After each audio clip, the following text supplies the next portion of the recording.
नमस्कार दोस्तों, मैं अमर कुमार। भारत के संवैधानिक विकास के क्रम की यात्रा में आज हम लोग पढ़ेंगे भारत परिषद अधिनियम 1909। इससे पहले हम लोग भारत परिषद अधिनियम 1892 पढ़ चुके हैं और उसके जो महत्वपूर्ण प्रावधान थे उसको जान चुके हैं। तो आज हम शुरू करेंगे भारत परिषद अधिनियम 1909। तो दोस्तों, अगर आप पहली बार चैनल देख रहे हैं तो इसे सब्सक्राइब कीजिए, वीडियोज़ को लाइक कीजिए और अपने दोस्तों में इसे शेयर भी कीजिए। 1909 को मार्ले मिंटो सुधार भी कहा जाता है, क्योंकि ये हमारे जो हैं वो भारत सचिव उस समय थे इंग्लैंड में, और ये वायसराय कहलाते थे, वायसराय थे और ये भारत सचिव थे। तो 1909 की घटना घटने से पहले आगा खां, जो उस समय कांग्रेस के प्रतिनिधि भी थे और तत्कालीन समय में जो मुस्लिमों का जो नेता कहलाते थे, वो मुस्लिम के नेताओं में से एक आगा खां भी थे। आगा खां उस तत्कालीन समय में इंग्लैंड गए थे और इंग्लैंड जाकर के उन्होंने मार्ले को इसके बारे में समझाया कि भारत में जो आप 1892 में जो प्रतिनिधित्वों के जो बारे में बात किए हैं कि केंद्रीय और प्रांतीय विधान परिषदों में भारतीय प्रतिनिधि भी आएंगे, उसमें ये एक विशेष करके डाला जाए कि मुस्लिमों का प्रतिनिधित्व अलग होगा, उसके मुस्लिमों के प्रतिनिधित्व मुस्लिम से ही चुने जाएंगे। ऐसा कुछ आइडियाज लेकर के मार्ले के पास उस समय वो इंग्लैंड में गए थे, जिसे मार्ले ने रिजेक्ट कर दिया। Then he came back to India. वो भारत आते हैं और मिंटो के सामने ये प्रस्ताव रखते हैं और मिंटो उनके इस प्रस्ताव को स्वीकार लेता है और यही प्रस्ताव भारत परिषद अधिनियम 1909 में शामिल किया जाता है। तो जो ये केंद्रीय और विधान परिषद, केंद्रीय और प्रांतीय परिषद जो विधान के बारे में बात हो रही है, 1892 में जो उसमें खामी रह गई थी, उन्हीं खामियों को सुधारने के लिए मुख्यतः अभी भी ये केवल और केवल भारतीय लोगों को ज़्यादा से ज़्यादा प्रतिनिधित्व देने के लिए ही ये सुधार, ये कार्यक्रम 1909 में लाया गया था, जिसे मार्ले मिंटो सुधार कहा गया। चूँकि 1885 में कांग्रेस के गठन के बाद 1900 तक आते आते देश में आज़ादी के बारे में या उग्र नेताओं का जो जगह था वो थोड़ा सा ज़्यादा बढ़ गया था। इसी चिंता के कारण, इसी समस्याओं के कारण मार्ले मिंटो सुधार इस अधिनियम को कहा गया, जो 1909 में आया। तो इसके प्रमुख प्रावधानों को आज हम जानेंगे कि इसमें प्रमुख प्रावधान कौन कौन से हैं। तो पहला जो प्रमुख प्रावधान था कि केंद्रीय और प्रांतीय विधान परिषदों के आकार में वृद्धि की गई। दरअसल ये आकार में वृद्धि नहीं की गई, बहुत बड़ी वृद्धि की गई थी। ठीक है, बहुत बड़ी वृद्धि की गई थी। इसका तात्पर्य है कि केंद्रीय विधान परिषद में मिनिमम 16 और मैक्सिमम 60, 16 to 60, 16 से 60 के बीच में सदस्य हो सकते थे, जिसमें भारतीय सदस्य आधे होने की नौबत भी लाई गई थी। तो ये केंद्रीय और प्रांतीय विधान परिषद के आकार में बहुत बड़ी वृद्धि कर दी गई। जो दूसरा इंपॉर्टेंट फैक्टर है इसका, वो है कि प्रांतीय विधान परिषद में गैर सरकारी बहुमत स्थापित हुआ।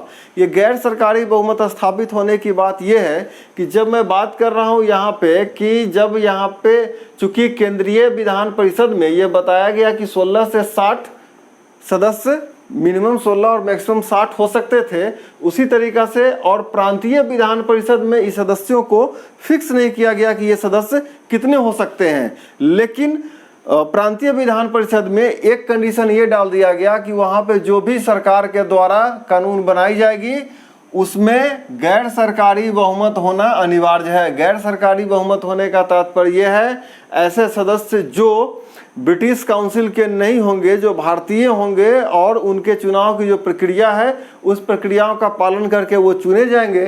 तो प्रांतीय विधान परिषद में जो भी बिल लाया जाएगा ब्रिटिशर्स के द्वारा उस तत्कालीन समय में, उसे बहुमत स्थापित करने के लिए गैर सरकारी सदस्यों की बहुमत आवश्यक थी।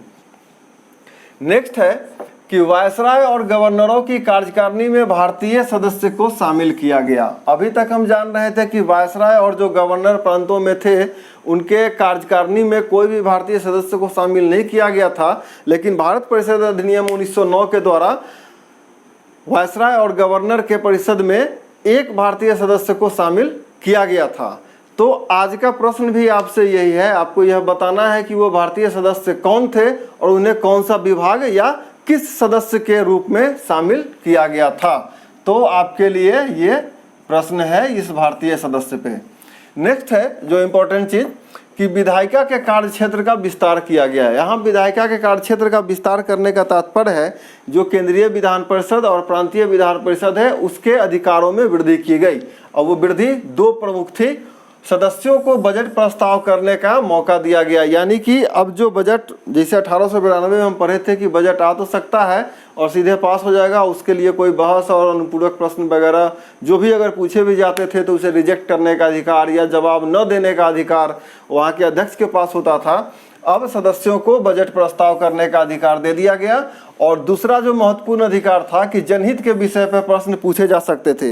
ये जनहित के विषय पर प्रश्न पूछे जाने का तात्पर्य है कि वैसा प्रश्न जो भारतीय जनमानस के लिए यहाँ पे उपयोगी हो सकता था वो प्रश्न पूछने का अधिकार भारतीय यहाँ के जो सदस्य थे, यानी जिसे आप गैर सरकारी सदस्य कहते हैं, उन्हें वो प्रश्न पूछने का अधिकार दिया गया और उसे जवाब देना भी था।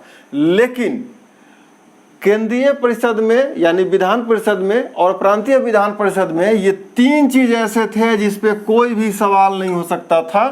वो तीन टॉपिक थे, सशस्त्र सेना, विदेश संबंध और देशी रियासत। ये तीन ऐसे सदस्य यहाँ पे ऐसे टॉपिक थे जिसपे कि केंद्रीय परिषद में या प्रांतीय विधान परिषद में कोई भी सवाल नहीं पूछा जा सकता है। आप याद कीजिए 1773 अधिनियम के समय के बाद से ही अंग्रेज इस तरह से ऐसे प्रावधान ला रहे थे, जैसे ईस्ट इंडिया कंपनी के रेवेन्यू मैटर, इंटरनल मैटर को और ये मिलिट्री मैटर को वो अपने अंडर में रख लिए थे या रिपोर्ट देने के लिए कहते थे इवन कि। तो उसी तरीका से यहाँ पे परिषद में इन तीन बातों को, सशस्त्र सेना यानी कि उनका जो फोर्स है उनका किसके साथ फॉरेन में कैसा रिलेशन रहेगा वो, और यहाँ पे देशी रियासत के साथ वो कैसा संबंध बनाएंगे, ये तीनों चीज पे प्रश्न पूछने का अधिकार नहीं दिया गया। कहाँ से? केंद्रीय विधान परिषद और प्रांतीय विधान परिषद में। अब जो नेक्स्ट टॉपिक है ये बहुत ही क्रूशियल टॉपिक है। क्रूशियल इन द सेंस कि सांप्रदायिक निर्वाचन का यहाँ पे नींव रखा गया था। पहली बार पृथक निर्वाचन व्यवस्था आरंभ हुआ। पृथक निर्वाचन व्यवस्था आरंभ होने का तात्पर्य यहाँ है, जैसे मैंने अभी बात की आपसे कि 1906 में मार्ले के पास आगा खा गए थे, उन्होंने उनके प्रस्ताव को रिजेक्ट किया। फिर वो मिंटो के पास आए थे, मिंटो जो वायसराय थे उस समय भारत के, उन्होंने उनके प्रस्ताव को एक्सेप्ट किया और 1909 में डाला कि पहली बार पृथक निर्वाचन की व्यवस्था का आरंभ हुआ। इस निर्वाचन व्यवस्था में था क्या? निर्वाचन व्यवस्था में था कि जब भी कोई मुस्लिम उम्मीदवार खड़ा होगा चुनाव में तो उसे वोट केवल मुस्लिम उम्मीदवार ही करेंगे, पहला। दूसरा, ऐसे प्रांत जहां पे मुस्लिमों की आबादी ज़्यादा थी वहां पे मुस्लिम उम्मीदवार भी गैर सरकारी उम्मीदवार के तौर पे ज़्यादा जाएंगे, यानी कि जनसंख्या के आधार पे उन्हें चुनने का या निर्वाचन में जाने का मौका दिए जाने का इसमें प्रावधान था। एक और इम्पोर्टेंट चीज़ था कि केवल और केवल जो मुस्लिम उम्मीदवार थे, जैसे कि पहले बात हो गई कि उन्हें केवल मुस्लिम ही वोट दे सकते हैं, तो केवल मुस्लिम उम्मीदवारों को वोट देने के लिए मुस्लिम मतदाताओं की आयु को भी कम किया गया कि आप कम आयु के लोग भी जाकर के अपने मुस्लिम मतदाता जो थे वो अपने उम्मीदवार को चुन सकते थे। तो बेसिकली निर्वाचन व्यवस्था जो पृथक निर्वाचन व्यवस्था थी उसमें तीन कंडीशन डाले गए थे, ठीक है। यहाँ ये कि मुस्लिम उम्मीदवार को मुस्लिम वोट ही देंगे, दूसरा कि उनके जनसंख्या के आधार पर उनको प्रतिनिधित्व दिया जाएगा, और तीसरा जो इम्पोर्टेंट था कि उम्मीदवारों को चुनने के लिए जो मतदाता थे उनकी आयु को भी कम कर दिया गया। और इसी ये जो पहली बार पृथक निर्वाचन व्यवस्था का कारण ही मिंटो जो तत्कालीन वायसराय थे भारत के, उनको सांप्रदायिक निर्वाचन का जनक यानी कि पिता कहा गया। जैसे आप पढ़ते हैं संविधान के जनक बाबा साहब भीमराव अम्बेडकर हैं, उसी तरीका से मिंटो को सांप्रदायिक निर्वाचन व्यवस्था का जनक यानी पिता कहा गया। जो नेक्स्ट हमारा है वो कि प्रेसिडेंटी कॉरपोरेशन, चेंबर ऑफ कॉमर्स, विश्वविद्यालय और जमींदारों के लिए अलग प्रतिनिधित्व का प्रावधान किया गया। आप 1892 जब हम लोग पढ़े थे तो उसमें बताए थे कि ये सारे लोग मिल करके अपना एक प्रतिनिधि चुन सकते थे, लेकिन अब ऐसा किया गया कि नहीं, चूंकि वहाँ पे बंगाल था 1892 में बंगाल चैम्बर ऑफ कॉमर्स, तो अभी पूरे देश के चैम्बर ऑफ कॉमर्स को इसमें शामिल किया गया। और प्रेसिडेंसी कॉर्पोरेशन यानी कि जिसको प्रांतीय क्षेत्र घोषित किया जाता था, चैम्बर ऑफ कॉमर्स बात कर चुके हम लोग, व्यापारियों का, विश्वविद्यालय, शिक्षकों का, जमींदार जो थे, जो उस समय के लैंडलॉर्ड्स थे, ये लोग के लिए भी अलग प्रतिनिधित्व का प्रावधान किया गया।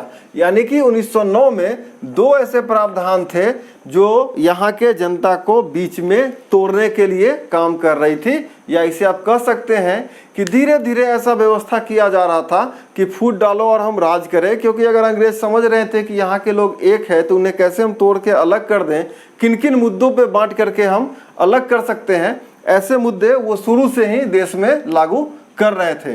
तो ये भारत परिषद अधिनियम 1909 के या मार्ले मिंटो सुधार अधिनियम के प्रमुख प्रावधान थे, जिसके बारे में हम लोग अभी बात किए हैं।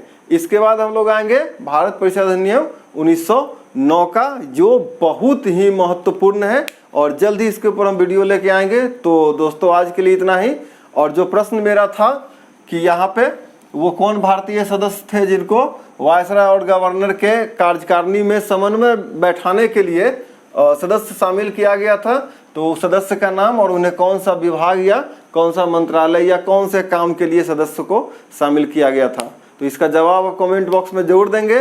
तो आज के लिए इतना ही दोस्तों। अगर आपको वीडियो अच्छा लग रहा है, मैं आपके लिए अच्छा कर रहा हूँ, तो काइंडली इसे लाइक करें, चैनल को सब्सक्राइब करें, अपने दोस्तों के साथ शेयर भी करें।